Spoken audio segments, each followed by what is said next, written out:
हम लोग श्री हरिनाम चिंतामणि पुस्तक से पढ़ रहे हैं और यह है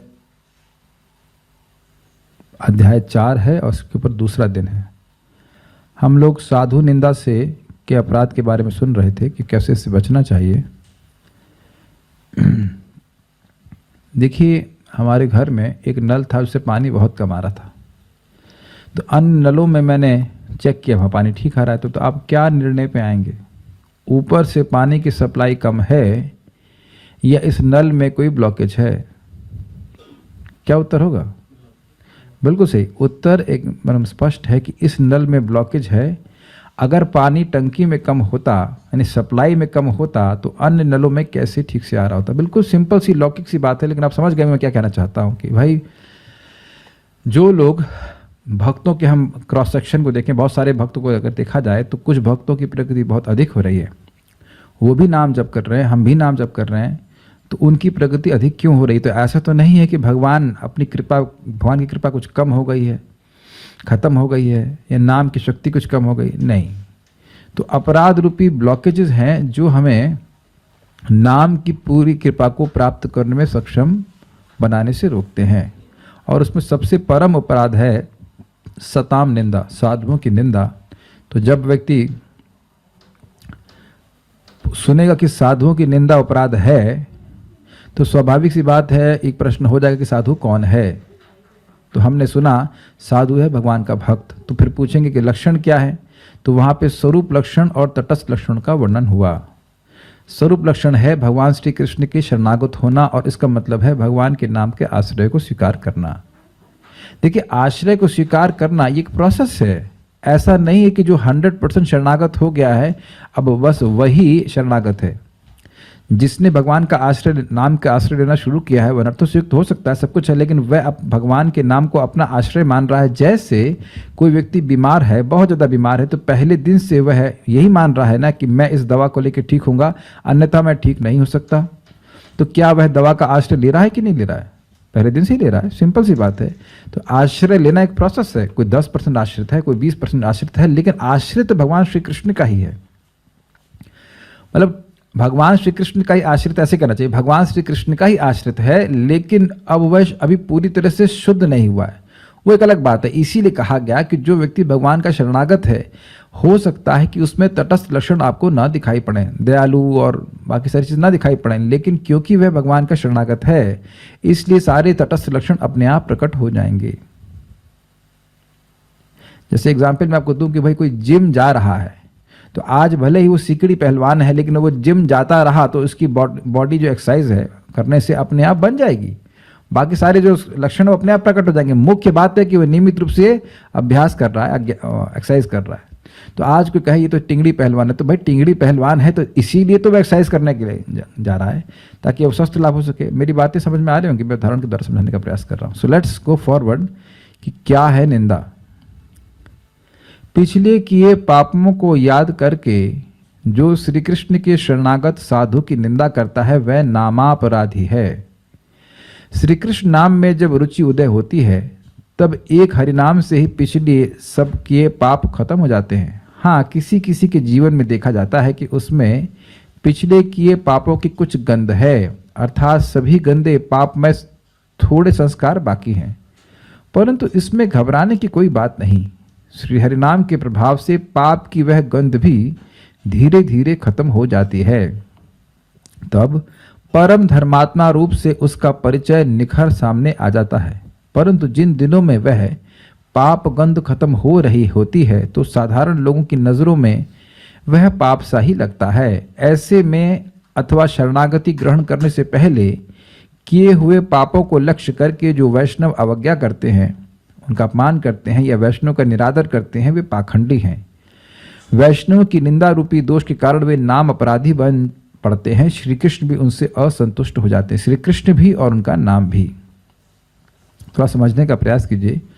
जिसने नाम की शरण स्वीकार करिए, नाम जब करना शुरू किया है, वह अभी उसके बारे में 2 विचार करे जा रहे हैं। भक्ति में आने से पहले वह कितना पाप किया था, या भक्ति में आने के बाद भी उससे कुछ अगर गलती हो जाती है, तो क्या यहाँ भक्त कोई ऐसा कह सकता है कि हम भक्ति में आने के बाद उससे कभी कोई गलती नहीं हुई, कभी वह क्रोधित नहीं हुआ, कभी किसी चीज़ से परेशान नहीं हुआ? ऐसा नहीं, क्योंकि अनर्थ नष्ट होने में समय लगता है। तो यहाँ स्पष्ट बोला गया है कि पाप तो एक ही नाम से कट जाता है, लेकिन अनर्थ को समाप्त होने में समय लगता है। भक्तों की संगत करता है, साधना करता है, तो धीरे धीरे करके उसके अनर्थ नष्ट होते हैं। तो दो बातें, जो पाप उसने भक्ति में आने से पहले किए, या जो पाप वह कदाचित भक्ति में आने के बाद कर देता है पूर्व के संस्कार के कारण, उसके कारण किसी व्यक्ति की निंदा करना, यह सब वैष्णव निंदा में आएगा। अगर उसको कुछ सुधार करना है तो वह उसके गुरु करेंगे, है ना? जिनको भी वह गुरु मान रहा है, जिनके प्रति उसकी गुरु बुद्धि है, चाहे शिक्षा गुरु हो चाहे दीक्षा गुरु हो, वह उसको सुधार करने का प्रयास करेंगे। हाँ, लेकिन अगर गुरु डांटते हैं तो वह शिष्य नहीं कह सकता कि आप हमें क्यों डांट रहे हो, इज इट नॉट? तो तुमने गुरु स्वीकार ही क्यों किया? ये तो कहते थे गुरु स्वीकार नहीं कर रहे हैं, खत्म हो गई बात। तो कोई भी भक्त आपको कुछ नहीं बोलेगा। लेकिन अगर किसी के अनुगत में है और अनुगत में रहना ही होता है, तो अब अगर वहाँ डांट पड़ती है, हम कुछ गलती कर रहे हैं, तो उसको नम्रता भावना में स्वीकार कर लेना चाहिए। ये नहीं सोचना चाहिए कि आप हमारे प्रति अपराध कर रहे हो। I think this are very clear points.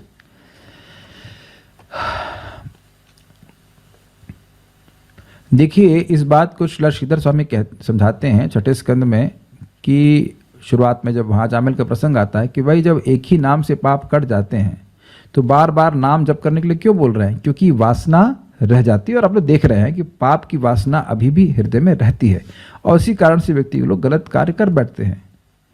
लेकिन एक बात जो देखने वाली है वो यह है कि पाप की वासना अगर 100 थी तो नाम जप करने वाले का क्रमशः 90, 80, 70 ऐसे करके होता है। प्रभुपाद जी बहुत सुंदर बात बताते हैं, आज ही मैं सुन रहा था इसको, दिस इज अमेजिंग। वो ये कह रहे थे कि मान लो किसी का बुखार 105 है, तो क्या यह करा जाता है कि तुरंत 100 कर दिया जाए बुखार? कभी सुने आप इस तरह से कि तुरंत 100 कर दिया जाए? वह भी तो घातक होता है ना।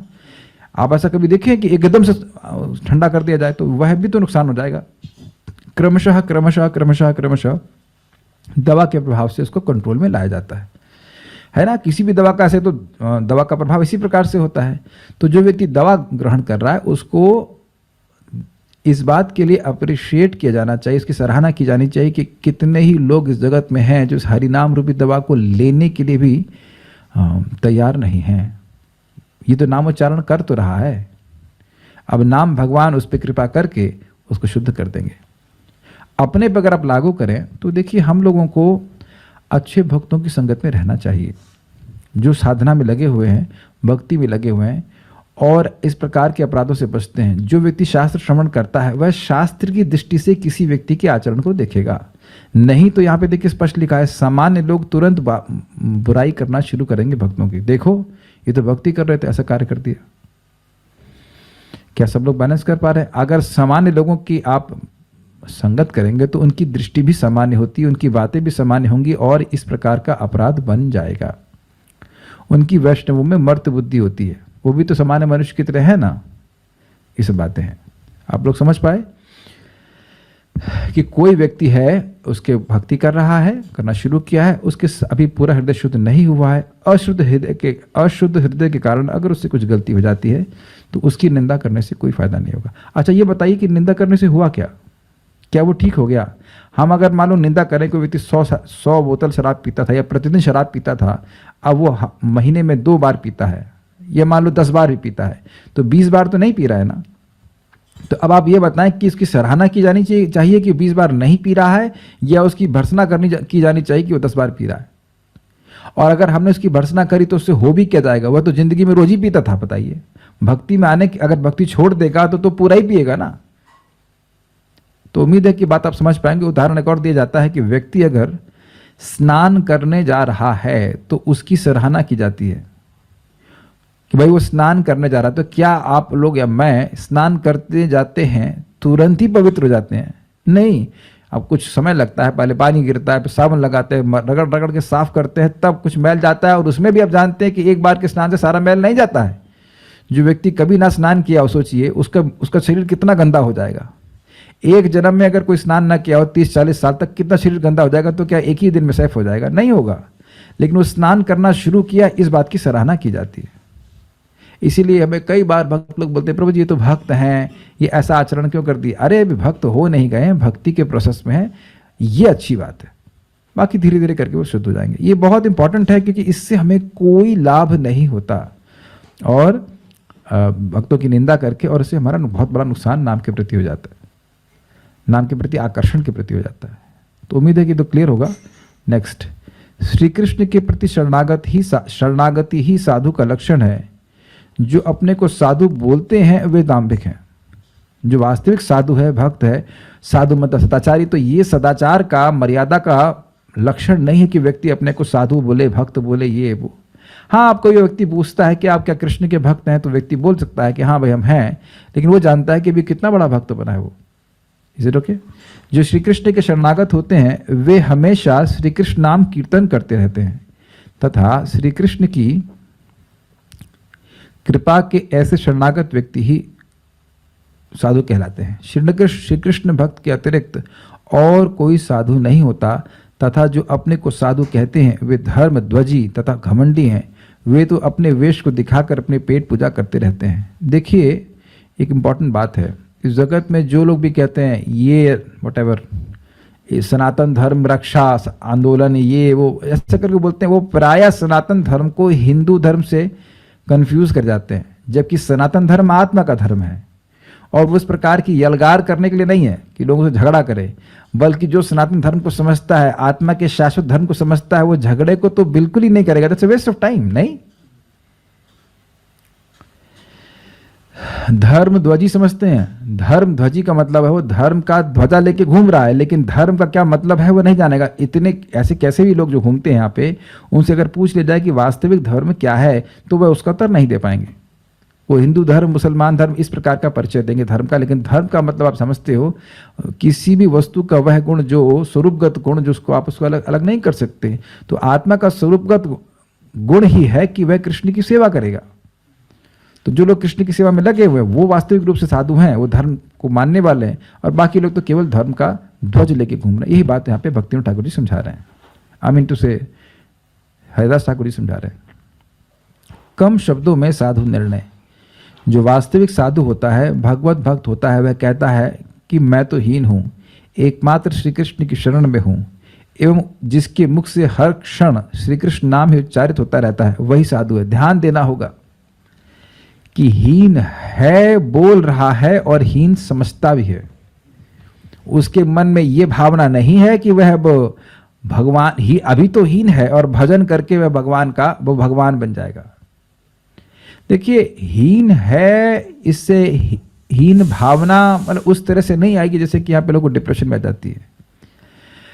नम्रता का मतलब है ये समझना कि मैं पतित हूं, इसमें कोई संदेह नहीं है, लेकिन भगवान श्री कृष्ण परम दयालु हैं, परम समर्थ हैं, वह मेरा उद्धार करने में समर्थ हैं। क्लियर? और यह भगवान की भक्ति करने से अपने आप आ जाता है। कई बार लोग सोचेंगे कि भाई हम हीन भावना से तो ग्रसित नहीं हो रहे, तो हीन भावना खराब भी माना जाता है। बहुत वही बातें हैं। जितना व्यक्ति भक्ति में प्रगति करता है उसका हृदय सॉफ्ट होता जाता है। ये अहंकार, ये मैं बहुत श्रेष्ठ हूं, ये गुणों के प्रभाव से है, इसकी वजह से हृदय कठोर हो जाता है। तो जैसे जैसे हमारा हृदय शुद्ध हो रहा है, कई बार आपने सुना है कि हृदय शुद्ध हो रहा है, तो इसका मतलब क्या है? इसका मतलब है कि रजोगुण, तमोगुण, सतगुण आदि का जो प्रभाव है वह अब हृदय से जा रहा है भगवान के नाम के प्रभाव से। Is it okay? और इसके कारण हृदय की जो सहज सौम्यता है, मृदुता है, वह प्रकट हो जाती है, और जो उसका काठिन्य है, जो कठिनता है, कठोरता है, वह चली जाती है। तो स्वाभाविक रूप से जो जीव की दैन्यता है वह प्रकट होती है। एक और एंगल से आप देखें कि जितना व्यक्ति भक्ति में प्रगति करेगा उसका भक्ति करने का उत्साह तो बढ़ जाएगा, लेकिन उसको यह नहीं लगेगा कि वह कुछ कर रहा है। उसको यही लगेगा कि मैं तो भजन कर ही नहीं रहा। तो जब भजन कर ही नहीं रहा ये भावना आ रही है तो फिर अहंकार कैसे आएगा? क्या आप लोग समझ गए बातों को? काफी इंटरेस्टिंग है ना। जब अहंकार आ रहा है तो मन में क्या आ रहा है? मैं तो बहुत भजन कर रहा हूं। आपको याद है वो दिन जब आप लोग किसी कंपटीशन की तैयारी करते थे या मैथ्स पढ़ते थे, एग्जाम की तैयारी करते थे, तो कभी कभी स्पष्टतः दिखता था कि हम कम पढ़े हैं, मतलब वाकई कम पढ़े होते थे। और ये हम लोग सोचते थे कि हम लोग कम पढ़े हैं तो अन्य लोग तो अधिक पढ़े हैं, तो अन्य लोगों के प्रति कुछ सम्मान की भावना रहती थी ना कि वह लोग अधिक पढ़े हुए हैं। तो अगर हम भजन कर रहे हैं प्रॉपरली, हमारा हृदय शुद्ध हो रहा है, तो ये भावना अपने आप आने लगती है कि अन्य भक्त श्रेष्ठ हैं और मैं तो कम हूं। द्वेष नहीं आता है, एनवियसनेस नहीं आती है, भक्तों के प्रति आदर की भावना बढ़ जाती है। तो यही कह रहे हैं कि जो वास्तविक साधु है उसमें तो हीन मतलब वह अपने आप को अक्षम समझता है, लेकिन भगवान का भजन छोड़ दे ऐसा नहीं है। मैं हीन हूं, भगवान मैं छार हूं, मैं छोटा हूं, लेकिन भगवान श्री कृष्ण परम दयालु, उनका मैं आश्रय ले रहा हूं। जैसे कि आप कृष्णदास कविराज गोस्वामी के वक्तव्यों से बार बार चैतन्य चरितामृत में सुनते हैं। ये कई बार आप सुनेंगे, महाराज परीक्षित को से सुनेंगे, सुखदेव गोस्वामी से सुनेंगे। जो भी भगवान का प्रेमी होता है उसके अंदर ये भावना आ ही जाती है। और साथ ही साथ उसके मुख से श्री कृष्ण नाम उच्चारित होता रहता है। अब ऐसा क्यों? देखिए, जितना आप समझते हैं कि पानी नीचे की ओर बहता है, समझते हैं, तो कृपा भी ऐसी ही है। कृपा ऊपर की ओर नहीं बहती है, कृपा ऊपर से नीचे की ओर बहती है। इस जगत में कोई भी व्यक्ति किसी अन्य देवी देवता को की उपासना कर सकता है, उनको प्रसन्न कर सकता है, यद्यपि वह नम्र ना हो। लेकिन भगवान श्री कृष्ण को कोई व्यक्ति तब तक प्रसन्न नहीं कर सकता जब तक उसमें नम्रता ना हो। काफी इंटरेस्टिंग पॉइंट्स हैं। At least we should try to practice and cultivate it. अगर है भी नहीं तो भी प्रयास करना चाहिए। तो अब भगवान की कृपा अगर नम्र भक्तों पर होती है तो नाम प्रभु की कृपा भी होती है। तो भगवान के नाम की कृपा होगी नम्र भक्त के ऊपर, ये तो स्पष्ट समझ में आ रहा है। तो उसको नाम का स्वाद मिलता रहेगा। जब नाम का स्वाद मिलता रहेगा तो नाम होता रहेगा। विज्ञान समझ में आ गया? ठीक है। वास्तविक भगवत भक्त अपने को तृण से भी अधिक हीन समझता है तथा वृक्ष के समान वह सहनशील होता है। स्वयं सम्मान की चाहना न रखकर दूसरों को सम्मान देता है। उसके मुख से उच्चारित श्री कृष्ण नाम ही दूसरों के हृदयों में श्री कृष्ण प्रेम को प्रकाशित कर सकता है। ये बड़ी इंटरेस्टिंग बात है। वास्तविक भक्त मतलब वास्तविक नाम, छाया भक्त मतलब छाया नाम। याद आ रहा है आप लोगों को सब बातें? और यह अभ्यास करना कठिन नहीं है। इसका दूसरों को सम्मान देने में कोई कठिनाई है? अब बताइए। मैं फिर रिपीट कर रहा हूं कि असम्मानीय व्यक्ति को भी सम्मान दे दिया तो अपना क्या नुकसान हुआ? अपने को तो भगवान की कृपा ही प्राप्त हुई ना। कुछ है, समझ रहे ना बात? और अल्टीमेटली सभी जीवात्मा भगवान के अंश हैं। जीवेर सम्मान करी कृष्णेर अधिष्ठान। सभी जीवात्माओं का सम्मान करना चाहिए, जीव मात्र का सम्मान करना चाहिए, समझते हुए कि उनके हृदय में भगवान है, उनका घर, उनका शरीर भगवान का मंदिर है। हम सुनते तो बहुत बार है, जितना अभ्यास करेंगे उतना ये रियलाइजेशन, उतना ही भक्ति में प्रगति होगी। देखिए, कई बार लोग सोचते हैं फॉर्मली तो हमने बहुत सुन ली, हाथ सही सुन ली है, लेकिन अगर एप्लीकेशन करेंगे तब आप इस प्रकार से देखेंगे, वाणी से भी हम किसी का अपराध ना करें तब। और चलिए, दूसरे दूर के लोगों को तो सम्मान हम कर लेते हैं, लेकिन कभी कभी आप देखेंगे अपनी पत्नी, अपने बच्चों, उनको सोचते हैं कि हमारी प्रॉपर्टी, उनको हम कुछ भी बोल सकते हैं। हम गलत तो नहीं कह रहे हैं ना? जगत में देखा जाता है सर, कोई हमारी प्रॉपर्टी नहीं है, न पत्नी, न बच्चे, न भाई, न बंधु, कोई भी हमारी प्रॉपर्टी नहीं है। सबको सम्मान देना चाहिए। आप देखेंगे कि इसमें बहुत प्रसन्नता होती है। अच्छा, एक और इंटरेस्टिंग बात सच्चिदानंद महाराज कह रहे थे। देखिए, ये नहीं है कि मैं आपको सम्मान दूं और एक्सपेक्ट करूं कि अब आप भी मेरी प्रशंसा करेंगे। मैं तुम्हारी प्रशंसा करूंगा और तुम मेरी प्रशंसा करो, यह भी स्टैंडर्ड नहीं है।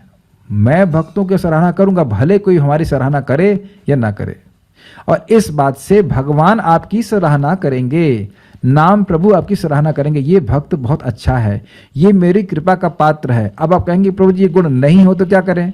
तो ये जो गुण बताए गए इनका अभ्यास करने में क्या कठिनाई है?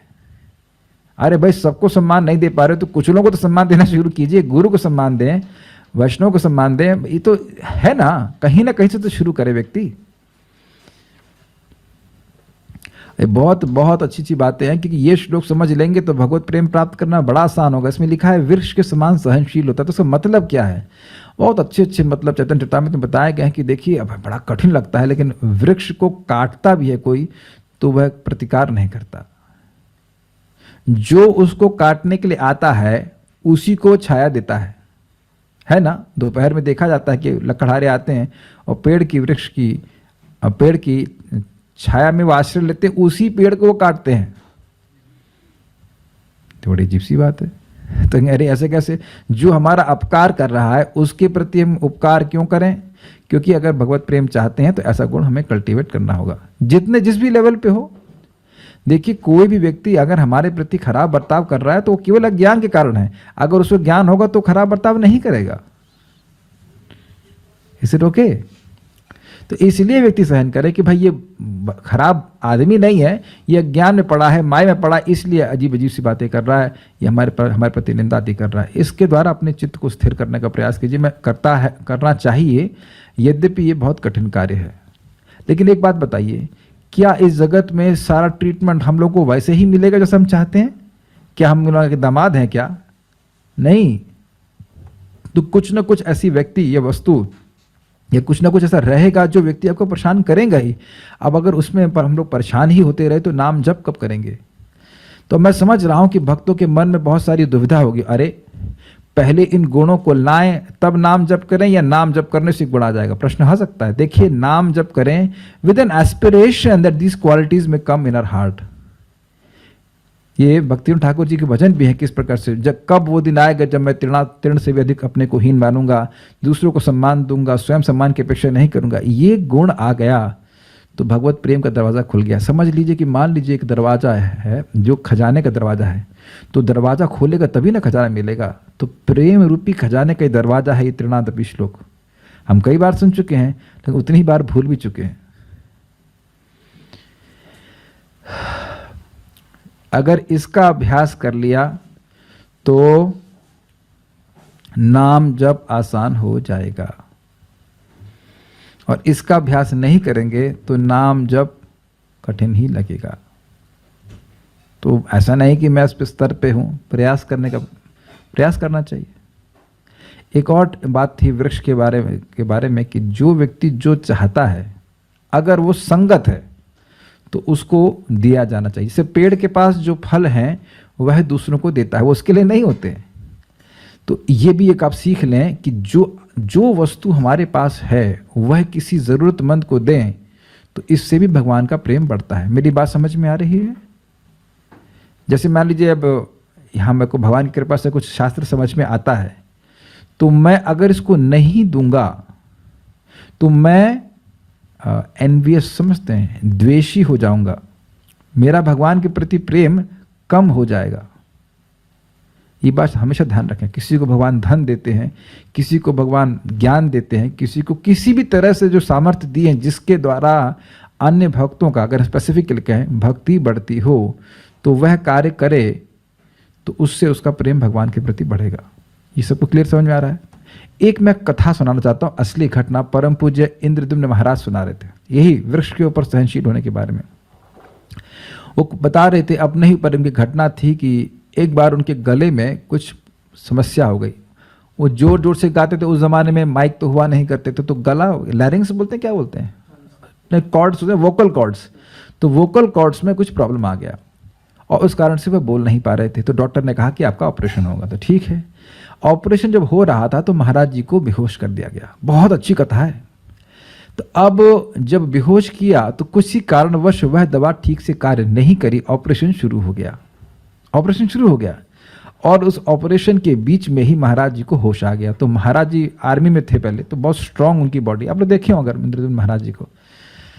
तो अब वह आंख उनकी खुली तो उनको यह लगा, उन्हें सब तरफ अपनी तरफ खून देखा, तो उनको यह लगा कि यह लोग मेरा मर्डर कर रहे हैं जबकि उनको ऑपरेशन हो रहा था, वह खुद ही गए थे। तो वह उस डॉक्टर को घूंसा मारती है। भाई आदमी जो बेहोश हो गया उसको हाथ पैर बांधने का तो कोई मतलब नहीं है, तो हाथ पैर क्यों बांधेंगे? तो उन्हें बेहोश कर देते। अब ऐसे हाथ खोला था, जोर से मारे, महाराज वैसे भी स्ट्रांग है। अब उस डॉक्टर का मुंह ही सूज गया, लेकिन वह डॉक्टर समझ गए कि इन्हें होश ही नहीं है कि वह क्या कह रहे हैं, सॉरी क्या कर रहे हैं। ठीक है, तो अब उनको फिर पकड़ा, फिर उनको इंजेक्शन लगाया, फिर वो बेहोश हो गए। और उसके बाद भी उस टूटे हुए मुंह या सूजे हुए मुंह से भी उसी डॉक्टर ने उनका इलाज किया। आप लोग बुद्धिमान हैं, आप समझ रहे होंगे मैं क्या कह रहा हूँ। बड़ी अच्छी स्टोरी है ये तो, और ये सच्ची घटना महाराज की है। तो अब जब महाराज जी बाहर आए, उनका ऑपरेशन हो गया, सिलाई विलाई सब हो गया और उनको होश आया और फिर डॉक्टर उनसे मिलने आया कि आप कैसे हो। तो जब डॉक्टर का मुंह सूजा हुआ देखा तो महाराज पूछे ये क्या हुआ उनको याद ही नहीं था कि ये सब काम वही किए। डॉक्टर ने बताया कि ऐसा ऐसा आपने कर दिया। तो महाराज बड़ा क्षमा मांगे, कहते हमसे बहुत गलती हो गई। तो कहते नहीं, आपको पता नहीं था कि आप क्या कर रहे हैं। This is the understanding. आप लोगों को भक्ति देंगे, जिनको भक्ति दे रहे हैं कभी कभी ऐसा हो सकता है कि वही विरोध करने लगे, या जिनको भक्ति नहीं भी दे रहे हैं वह भी विरोध करने लग जाए, ऐसा हो सकता है। Is that okay? ये मैं एक भक्त को समझा रहा था कि वो किसी भक्त के बारे में बोल रहे थे, सीनियर भक्त हैं, उन्होंने किसी व्यक्ति के लिए बहुत कुछ किया। तो दूसरा भक्त कह रहा आपने प्रभु जी इनके लिए इतना किया, यह तो याद ही नहीं रख रहे हैं। तो मैं उन भक्त को समझा रहा था कि भाई देखिए, जिस भक्त ने किसी के लिए कुछ अच्छा किया है, जिसके लिए किया है वह याद रखे या न रखे, लेकिन भगवान तो याद रखते हैं ना कि इसने इसके लिए अच्छा किया। और यही महत्वपूर्ण है ना कि भगवान याद रखें। भगवान चेतन महाप्रभु प्रेम प्रदान करने वाले हैं, तो कह रहे हैं तुम्हारी ये पात्रता है, अपना पात्र तो लेके आओ, तब तो मैं तुम्हें प्रेम रूपी अमृत दूंगा। और पात्रता है तृणादपि सुनीचेना तरोरपि सहिष्णुना। तो आप कहेंगे ऐसा कोई होता भी है, ऐसा कोई हो सकता है क्या? मैं एग्जाम्पल दे रहा हूं परम पूज्य जयपताका महाराज का, अद्भुत उदाहरण महाराज का है। महाराज जी स्पेन में, जहां तक स्मरण आ रहा है, स्पेन में थे और वहां पे हवाई जहाज के अंदर प्रवेश करने वाले थे। एयरपोर्ट की बात थी, जो मैं स्मृति से बोल रहा हूं। और कोई व्यक्ति विदेशी आया वहां पे और उनका गर्दन काट दिया, उनको जान से मारने का प्रयास किया। लिटरली गर्दन काट दिया, बस थोड़ा सा ही बस नस बच गई थी, नहीं तो मर जाते महाराज। बहुत पुरानी घटना है, बहुत पुरानी घटना है। महाराज समय बहुत यंग थे। तो पुलिस ने उस व्यक्ति को पकड़ लिया और उसके बाद पुलिस महाराज को बुला के लेके गई। महाराज को अस्पताल में एडमिट कराया गया। फिर महाराज को बुलाया गया शिनाख्त नहीं, क्या कहते हैं उसको, पहचान करने के लिए कि यही व्यक्ति है। तो जब वो व्यक्ति से मिले तो उन्होंने कहा कि यही व्यक्ति है, क्या इसके खिलाफ आप केस करना चाहते हैं? तो कहते हैं नहीं, ये व्यक्ति मेरे ही कर्मों का फल है, मुझको दिया है, इसमें मैं कोई आक्षेप नहीं करना चाहता। और बाद में हमने सुना है वो व्यक्ति महाराज से दीक्षा भी लिया। This is the tolerance of pure devotees. आप समझने का प्रयास कीजिए, इसके ऊपर बहुत स्ट्रॉन्ग अंडरस्टैंडिंग भक्तों की होती है कि ये जो व्यक्ति मेरे प्रति खराब बर्ताव कर रहा है, पहले तो इसको ये पता ही नहीं कि वो कर क्या रहा है, इससे उसका अहित होगा, ये सब वो बिल्कुल नहीं जान रहा है। तो अज्ञान में कोई व्यक्ति कुछ करता है तो कहाँ बुरा मानते हैं? माताओं, आपसे पूछ रहा हूँ, आप लोग के छोटे बच्चे कभी आपको कभी कभी बच्चा मारता है, मुक्का मारता है माँ को, मारे हैं कि नहीं मारे आप लोग बच्चे? तो क्या आप बुरा माने? नहीं मारा, अरे बच्चा ही है, क्या उसको अकल नहीं है, यही बात होती ना। तो इसी प्रकार से व्यक्ति को समझना होगा। इस जगत में आप जब करना शुरू करेंगे, हम लोग जब करना शुरू करेंगे, 1000 तरह के परेशान करने वाले लोग होंगे ही, लेकिन उनके प्रति द्वेष भावना ना रखते हुए अपना भगवान का नाम जप करना चाहिए। मैं मान रहा हूं कि कठिन है, लेकिन इससे जो वस्तु मिल जाएगी वह तो मजेदार है ना, भगवान का प्रेम। और हम कौन सा कह रहे हैं कि हम लोग सब परफेक्ट हो गए? अभ्यास करना चाहिए, ठीक है। इसको और एक बहुत सुंदर से प्रभुपाद समझाते हैं कि व्यक्ति बड़े नम्र भाव में जप करे और अन्य भक्तों को, किसी भक्त को परेशान नहीं करे। एक और अर्थ है इसका कि अब अपने भक्ति का ढिंढोरा नहीं पीटे कि मैंने इतने लोगों को प्रीचिंग कर दिया, मैंने ये कर दिया, मैंने इतना नाम जप कर दिया। तो यह भी नम्र भावना नहीं है, ठीक है। तो इस प्रकार की मर्यादा का पालन करता है, आचरण करता है, तो वह भगवान के प्रेम को प्राप्त करता है। ये सब साधु के लक्षण हैं। इस पे महाराज बड़ा सुंदर कह रहे थे कि देखिए, तृणादपि सुनिचेना तरोरपि सहिष्णुना अमानिना मान देना, लेकिन बात यहीं तक समाप्त नहीं होती है। कीर्तनिया सदाहरि, इस प्रकार से नम्र भाव में रहना ही नहीं बोला जा रहा है, क्योंकि बहुत से लोग नम्र हो सकते हैं। इस जगत में आप देखेंगे लोग बड़े मीठा मीठा बोलते हैं, नम्र होते हैं, लेकिन उनसे कहो कि जप करो तो वह जप नहीं करना चाहते। ये देखा गया है जगत में। नहीं, आप लोग के यहाँ पे, आप पहले संस्था में जो काम करते थे अपना घर में, वहाँ भी ये सिस्टम है कि वो लोग जो पागल लोग घूम रहे होते हैं रास्ते में, उनको पकड़ के लाते हैं ना। तो वहाँ पे जो उसके संस्थापक थे और माता जी, 2 लोग हैं शायद ना, प्रभु जी माता जी हैं, तो अब पागल क्या आपको कुछ देगा? सेवा तो कुछ देगा नहीं, सेवा लेगा ही। और बता रहे थे कि वहाँ की माता जी बता रही थी, मतलब मेरे को नहीं, किसी भक्त को बता रहे थे कि कई बार वो पिट चुकी हैं। वो जो पागलों को पकड़ के लाते हैं, वो पागल उन्हीं को पिटाई किया है। तो अब वो सोचते हैं कि भाई ये पागल इनको हमको पीटा है, हम इसको बाहर निकाल देंगे तो ये तो सड़क में मरेगा ही, फिर भी उसका इलाज करते हैं, है कि नहीं? This is amazing. मैं इसको सुन करके मतलब चकित हो जाता हूँ कि भाई मेरा ये सामर्थ्य नहीं है कि ऐसे कोई हमारा सर फोड़ दे और उसको हम दबा देते रहें, लेकिन जगत में लोग ऐसे हैं, है कि नहीं? हम लोगों तो कोई गाली दे देता है, कोई बुरा शब्द कह देता है तो वो उसको बुरा मानने लगता है व्यक्ति। ध्यान दीजिए कि जब कोई हमसे खराब बर्ताव कर रहा है तो वो एग्जामिनेशन पेपर है हमारे लिए। उसके प्रति द्वेष भाव आ रहा है तो हम फेल हुए।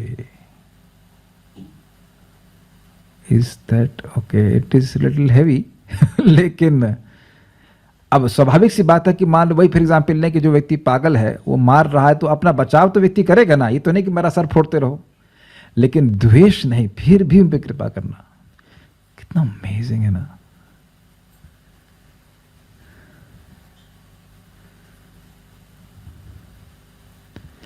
बड़ी सुंदर बात बोली जाती है, आपको शायद पता होगा वो, संत हृदय नवनीत समाना, कहा कवि पर, ऐसे कुछ है कि किसी कवि ने ऐसा कहा कि संतों का हृदय नवनीत यानी मक्खन के समान है। ऐसा क्यों? तो कह रहे कवि ने कहा लेकिन कहा ना माना, अलग कहा, उसने ये माना कि मैंने ठीक से नहीं कहा। तो क्यों?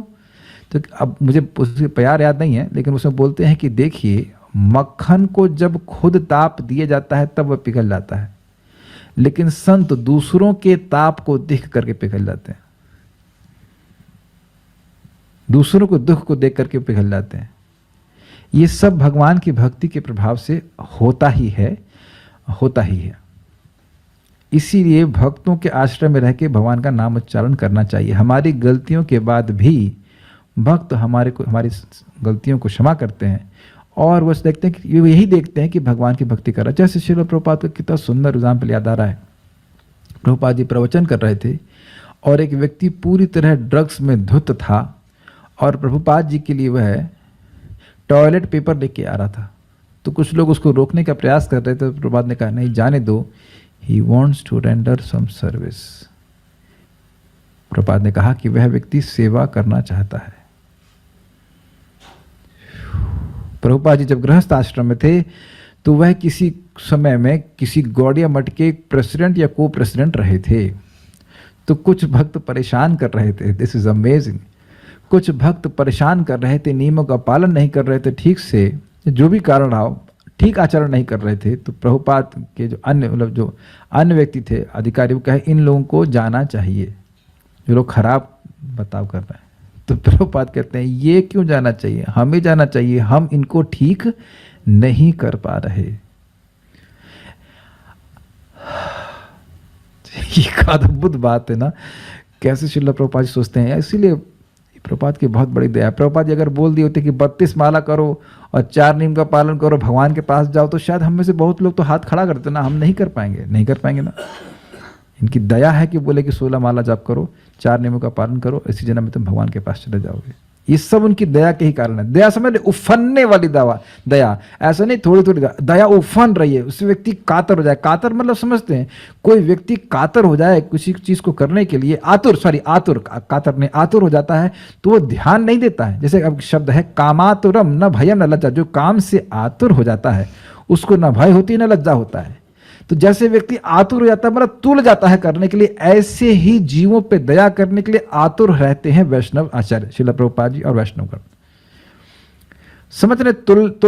तुलना तुला हुआ है कार्य करने के लिए, तुले हुए हैं भगवान जीवों पे कृपा करने के लिए। तो ये सब उनकी कृपा, इस प्रकार का उनका स्वभाव होता है।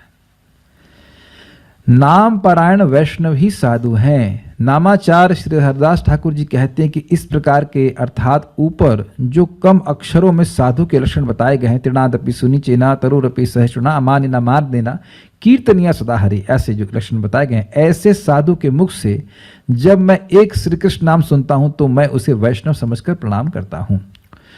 एक बात और छूट गई थी पिछले श्लोक में कि भाई जो ऐसे नाम उच्चारण कर रहा है वह वास्तविक नाम को उच्चारण कर रहा है, और नाम ऐसे में वास्तविक शक्ति का प्रकाशन करता है। जो गजल गायक हैं वह भी हरे कृष्णा बोल सकते हैं, लेकिन उसका वैसा प्रभाव उनके खुद के चित्त पे नहीं पड़ता तो दूसरे चित्त पे क्या पड़ेगा। है कुछ प्रभाव तो है ही, लेकिन वैसा प्रभाव नहीं उनका भगवान पे नाम में वो आश्रय नहीं लेते। क्यों प्रणाम करते हैं? क्योंकि वैष्णव ही जगत गुरु हैं और वही जगत के बंधु हैं। पर जो इस प्रकार समझने का प्रयास करिए, जो इस प्रकार का भक्त है, तृणादपि भाव ने भजन कर रहा है, उसके हृदय में नाम की महिमा प्रकाशित होगी। बुद्धि से तो पकड़ में आती नहीं बात, समझने का प्रयास करें। आप में से कुछ लोग शायद वेजिटेबल जूस या फ्रूट जूस पीते होंगे, तो क्या आप एग्जैक्ट अंदाजा लगा सकते हैं उसमें कितने विटामिन होते हैं? एक गिलास जूस में भी आप ये अंदाज नहीं लगा सकते कि उसमें कितने विटामिन होते हैं। आप सुन करके ही स्वीकार कर लेते उसमें इतना होता है, इतना होता है। अग्रीड?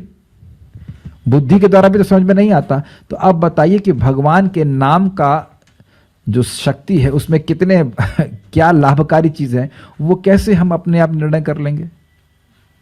Is that okay? अब हम जूस के विटामिन के बारे में जानते नहीं, इसका मतलब यह तो नहीं कि वो जा नहीं रहे, हमारे शरीर में प्रभाव नहीं दिखा रहे हैं। आप लोग उदाहरण समझ ही रहे हैं, दृष्टांत समझ रहे हैं। तो अब भगवान का नाम उच्चारण जो कर रहा है उसके हृदय में भगवान के नाम की महिमा नाम की कृपा से प्रकाशित होती है, बुद्धि से नहीं प्रकाशित होती है। अगर बुद्धि से प्रकाशित होती तो दुनिया में जितने बुद्धिमान लोग हैं सब नाम उच्चारण कर रहे होते, और प्राय देखा जाता है कि ज्यादा बुद्धिमान होता है तो वह अब नाम नहीं करता है, सोचता है मैं तो कुछ और करूंगा, ये सब तो मूर्ख लोगों को करने के लिए इत्यादि इत्यादि। ये गरीब लोग करें, असमर्थ लोग करें, हमें करने की क्या जरूरत है? हम कोई बड़ा कार्य करेंगे। अग्री? हाँ, जो ना पढ़े लिखे ना हो, लूले लंगड़े हो या जो कुछ भी हो, ऐसा वो सोचते हैं। तो वह लोगों को सद उपदेश नहीं दे सकते, लेकिन जो प्रामाणिक भक्त है वह नाम जप करके उसके लाभ को, परिवर्तन को अपने जीवन में देखता है, तो वही वास्तविक उपदेश जीव के कल्याण के लिए कर रहा है। समझने का प्रयास कीजिए क्यों जगत गुरु कह रहे हैं। भाई गुरु मतलब हितोपदिष्टा, जो हित का उपदेश दे वो गुरु। तो अब जो व्यक्ति नाम उच्चारण कर रहा है वह नाम की महिमा को समझेगा भगवान के नाम की कृपा से, तो अब वह नाम का उपदेश दूसरों को देगा। तो क्या वो जगत गुरु नहीं हो गया? सिंपल। सबसे बड़े हित की बात वही बता रहा है, बाकी लोग कुछ नहीं बताए। कभी क्या हमारे परिवार वाले बोले हरे कृष्णा करने के लिए? कभी नहीं बोले। क्या कभी डांट लगाए क्या तुम हरे कृष्णा क्यों नहीं करते? कभी नहीं करते। तो क्लियर है कि क्यों प्रणाम कर रहे हैं। सभी वैष्णव जीवों के लिए कृपा के समुद्र होते हैं। इस प्रकार के वैष्णव की जो निंदा करते हैं वे नरक में जाते हैं तथा जन्म जन्मांतर के चक्रों में फंसे रहते हैं। जैसे एक और प्रकार की निंदा है, अरे भाई इस कलयुग में कहाँ कोई वैष्णव हो सकता है, मतलब अब किसी को वैष्णव के रूप में स्वीकार ही नहीं करना। ऐसा अपराध एक व्यक्ति करता था, एक ब्राह्मण करता था, और फिर वह महाप्रभु के पास जाकर उनसे क्षमा मांगता है कि महाप्रभु मुझसे बहुत बड़ा अपराध हो गया, मैं ऐसा बोला करता था कि इस कलयुग में कौन वैष्णव हो सकता है। किसी को वैष्णव नहीं मानता था। तो अब महाप्रभु उसको समझाते हैं कि देखो भाई, जिस मुख से व्यक्ति जहर पीता है तो वो करे क्या, उसी मुख से उसको अमृत पीना पड़ेगा कि नहीं? और तो कोई तरीका है नहीं। भाई जिस मुख से हमें कुछ खाकर फूड पॉइजनिंग होती है तो उसी मुख से तो दवा खाते हैं ना। तो जिस मुख से तुमने निंदा करी है उसी मुख से तुम वैष्णव का गुणगान करो, ठीक है? नहीं तो व्यक्ति की दुर्गति होती। वैष्णव कृपा को छोड़कर भक्ति को प्राप्त करने का दूसरा कोई उपाय नहीं है। साधु कृपा नाम बिना प्रेम नहीं होए, ये फॉर्मूला समझ लीजिए। भगवान के भक्तों की कृपा के बिना और भगवान के नाम के उच्चारण के बिना प्रेम उत्पन्न नहीं हो सकता है। हाँ, जिसको प्रेम नहीं चाहिए वो जो कुछ भी करता रहे करे, लेकिन ये दो मूल बातें हैं। साधु कृपा नाम बिना प्रेम नहीं होए, याद कर लीजिएगा इसको। साधु कृपा नाम बिना प्रेम नहीं होए। परम पूज्य राधा गोविंद महाराज समझाते हैं कि ध्रुव महाराज भजन कर रहे थे, संदेह नहीं है, लेकिन नारद जी का भी संकल्प था कि इस व्यक्ति को भगवान मिलने चाहिए। तो एक बहुत स्पष्ट बात है, कृपा मुख से नहीं होती है। मैं तुम पर कृपा कर रहा हूं, ऐसा नहीं होता है। ऐसा भी होता है कहीं कहीं, लेकिन मेन बात है, भक्त लोग बताते हैं कि कृपा जो है वह रोम से उत्पन्न होती है, यानी रोम से उत्पन्न होती है। मतलब कहने का आशय यह है कि जब कोई भी भक्त किसी की सेवा भावना को देखते हैं, नम्र सेवा भावना को देखते हैं, तो सहज उन पर दयालु हो जाते हैं। जैसे कि आप नारद जी के ही प्रसंग में देखते हैं कि कैसे वे नम्र भाव में एक दासी पुत्र होते हुए भक्ति वेदांतों की सेवा करते थे, तो उस कारण से भक्ति वेदांतों ने उपदेश दिया उसको। यही बात भगवान स्वयं कहते हैं, तद्विधि प्रणिपातेन परिप्रश्नेन सेवया उपदेक्षन्ति ते ज्ञानम ज्ञानिनस् तत्वदर्शिनः। तुम तत्वदर्शियों के पास जाओ और प्रणिपात के द्वारा, यानी कि शरणागति के भाव में कि आप हमको ज्ञान देने में समर्थ हैं, इस भावना में प्रणाम करो, परिप्रश्न आध्यात्मिक विषय में जिज्ञासा करो और सेवा करो। इसके द्वारा जब तुम उनको प्रसन्न करोगे तो वह तुमको ज्ञान देंगे। यही भक्तों की कृपा है। Is it okay? यस। कैसे भक्ति में हम प्रगति करें, ये हमारी इच्छा है। तो जो गंभीर भक्त हैं, जो श्रेष्ठ भक्त हैं, वह भी हमको यही बताने के लिए उत्सुक रहते हैं कि हम कैसे भक्ति में प्रगति करें। और जब व्यक्ति देखता है कि अब आप स्वयं देखो ना, आप किसी व्यक्ति को भक्ति में सिखा रहे हो और वह अच्छे से भक्ति करने का प्रयास कर रहा है, तो क्या आप प्रसन्न नहीं हो जाएंगे? स्वाभाविक रूप से एक मन में आपको संकल्प आएगा कि अच्छा, कितने अच्छे से भक्ति कर रहा है, कितना अच्छा भक्त है कि नहीं? It's very simple. और कोई पूछे प्रभु जी आपकी कृपा कैसे मिलेगी, तो भाई कृपा कुछ अलग से तो है नहीं कि बोतल में बंद करके आपको दे दी जाएगी। जो बताया जा रहा है वही किया जाए तो फिर लाभ है। Is it okay? वैष्णव की कृपा से ही सब जीवों को भक्ति की प्राप्ति होती है। अब इस पे बहुत बड़ा विषय खुल जाएगा। भगवान जब चाहते हैं कि भक्ति की प्राप्ति सबको हो, तो स्वयं क्यों नहीं देते? बहुत बड़ा विषय खुल जाएगा। थोड़ा सा मैं आपको टच करके बता रहा हूं उसमें। देखिए, अगर भगवान स्वतंत्र रूप से सबको भक्ति देने लगे तो भगवान में पक्षपात का दोष हो जाएगा। किसी को दे रहे हैं क्योंकि इस जगत में दिख रहा है किसी को भक्ति प्राप्त हो रही है और किसी को नहीं हो रही है, लेकिन भगवान निष्पक्ष हैं।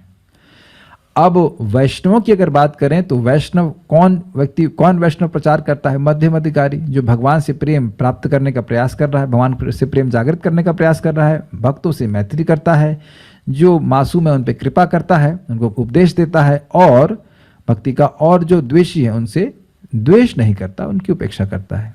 तो यहाँ भक्त का भेद देखने में कोई दोष तो है नहीं। भक्त लोगों का इस प्रकार का भेद देखना ही उनका सदाचरण है, मध्यम अधिकारी का। तो मध्यम अधिकारी ही प्रचार करते हैं, या उत्तम अधिकारी प्रचार करेंगे तो वह मध्यम के लेवल पे आके प्रचार करेंगे। देखेंगे भाई ये स्वीकार करना चाहता है भक्ति, इसको देंगे, जो नहीं स्वीकार करना चाहते उसकी उपेक्षा करेंगे। मेरी भाषा सबको समझ में आती है, सब बातें इजीली समझ में आ रही होंगी।